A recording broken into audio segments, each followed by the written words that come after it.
Some people might say that the title of this new Japanese movie, Gobangiri, is actually a minor spoiler. To which I will say, you've been spoiled by M. Night Shyamalan's movies. If I can ruin a movie for you by revealing a little plot twist, that movie probably sucks anyway. So, let's talk about Gobangiri. Hajimemashou.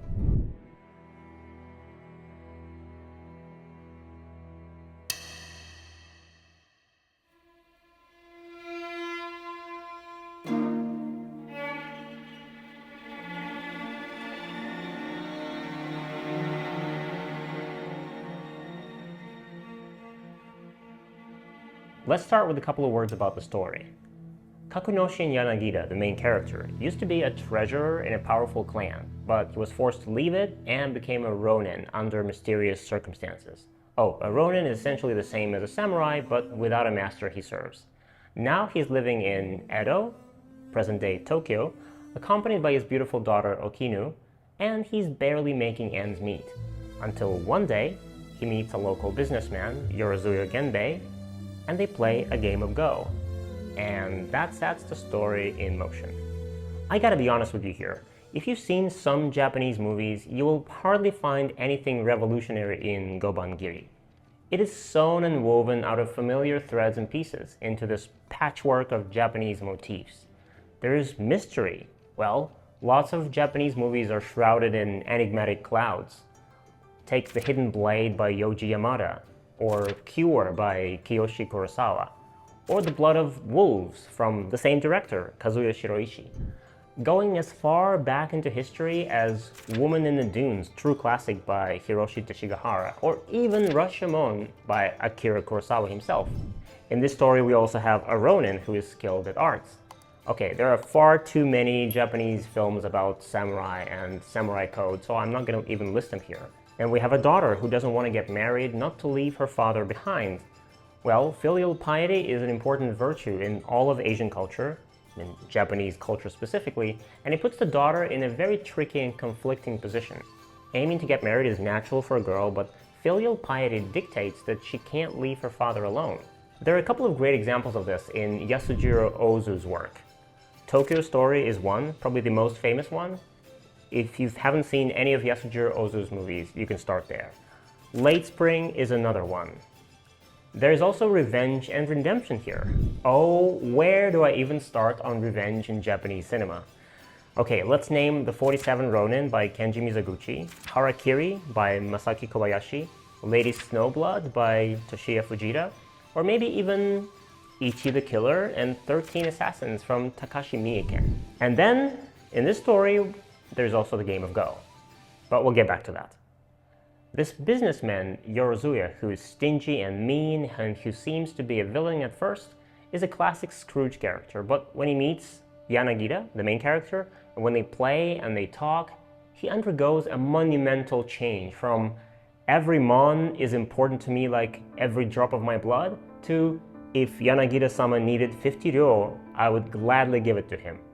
Oh, okay, we need to talk about Japanese money at the time.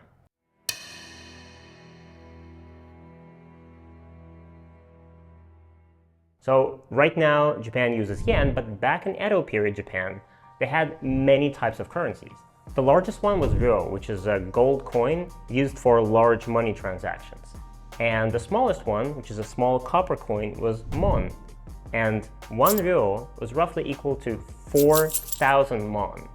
So he basically went from every mon is precious to I'm happy to give this guy 200,000 of them.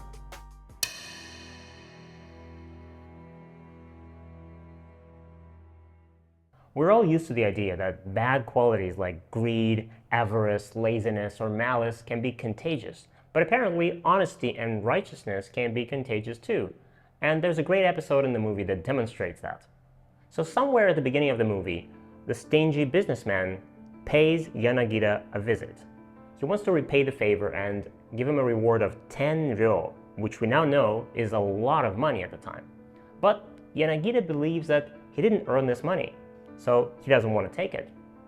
Then there's a goban in the corner of his room, and the stingy merchant Yorozuya offers to play a game.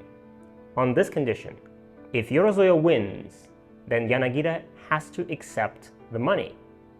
If Yanagita wins, then the merchant will leave him in peace and take the money with him. And it's funny to see how all the neighbors and all the spectators are watching this game, and of course they know both of them and they're rooting for Yanagita because he's a nice guy. But when they know the conditions of the match, that if Yanagita wins, he won't get any money, they start rooting for the stingy merchant to win. Then this way Yanagita gets the money. But of course he's not that kind of person. He's not going to just lose the game on purpose to get the money. I'd like my go to be straight and fair, without any lies. This phrase seems to touch Yorozuya's heart because he later decides to run his business in the very same way. He even chooses a new corporate motto of the year that happens to be the Japanese version of the very first Chinese golden rule of Go. Greed does not succeed. Those who are greedy in a game of Go, they cannot win their games. Okay, enough about story for now. I don't want to reveal too much. Let's talk about the film crew.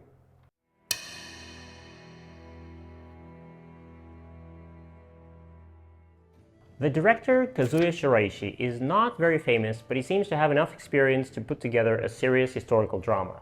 The music is great, the camera work is excellent. I have to mention that this movie was written by Masato Kato. For all of you RPG fans out there, this is the man who worked on Ninja Gaiden in the 80s. Then he created Chrono Trigger and Chrono Cross in the 90s, as well as working on several Final Fantasy games. And then apparently he wrote this movie. That's pretty insane.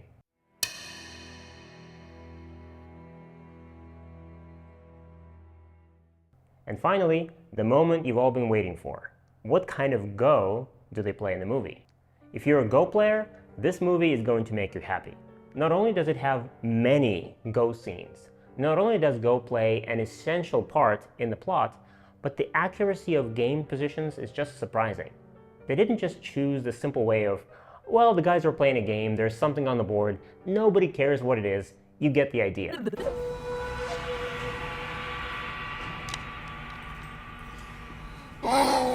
No, they didn't do this. Every position, every game situation seems to have been carefully selected to reflect what's happening in the story.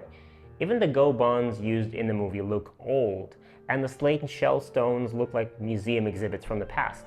The clamshell stones are yellowish with age and very flat, much flatter than they would be today. All of this naturally adds to the authenticity of the story.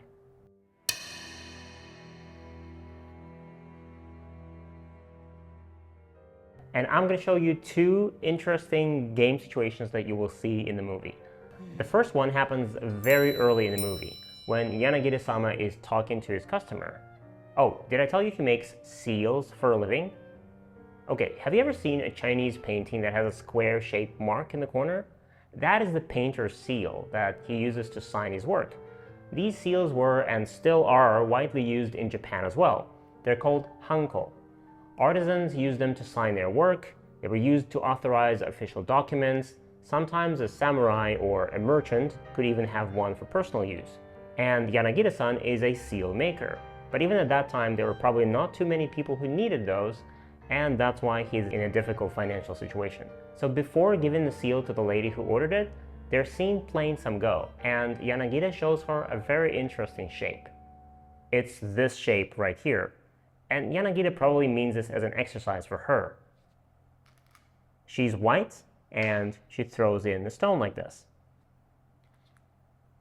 Black takes it, and she has a happy smile on her face. She sees that she can capture these black stones and live. So, Atari. But there's a trick. Instead of just dying here, black connects on the outside. White can capture, but do you see it now? Black can play inside again, and if white saves the stone, another Atari, white has to connect, and this is a dead shape. White still dies. This is known as Ishinoshita, or under the stones to Tsuji in Go. And if you've never seen this before, that's perfectly normal, because this doesn't really happen a lot in actual games. And this example is not just an accident, it was clearly put here by design because it foreshadows what's going to happen later in the story. And I'm not going to tell you much more not to ruin it.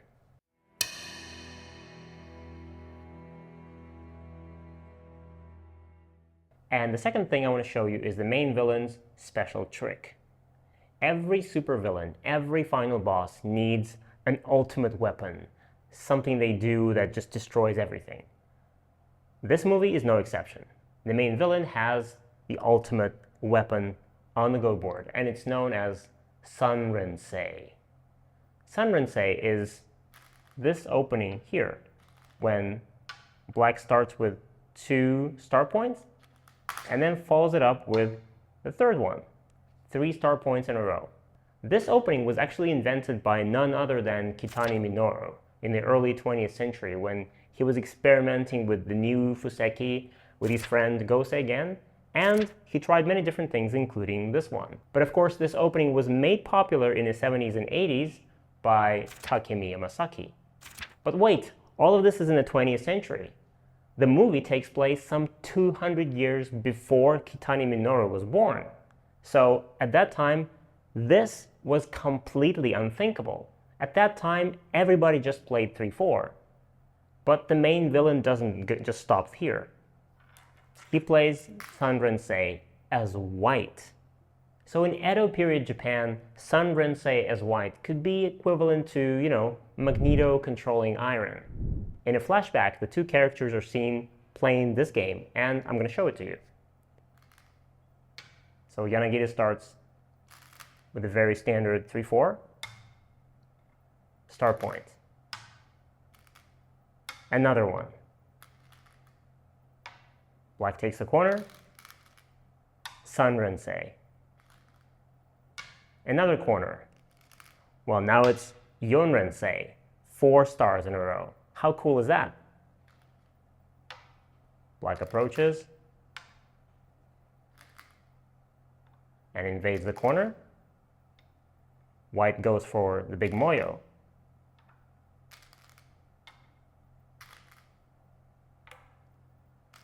This is not the AI move, but, well, more traditional this way. After this, Black invades Sansan. And another classic variation is played. Black lives in the corner.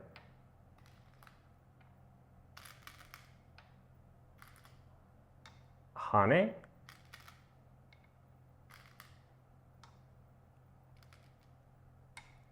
And white gets a gigantic Moyo. Black needs to reduce. And black plays here.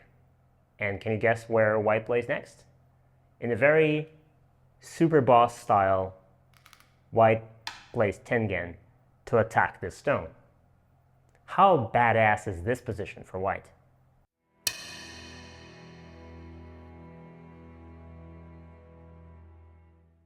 And now let's go back to the spoiler that I mentioned at the very start of this video.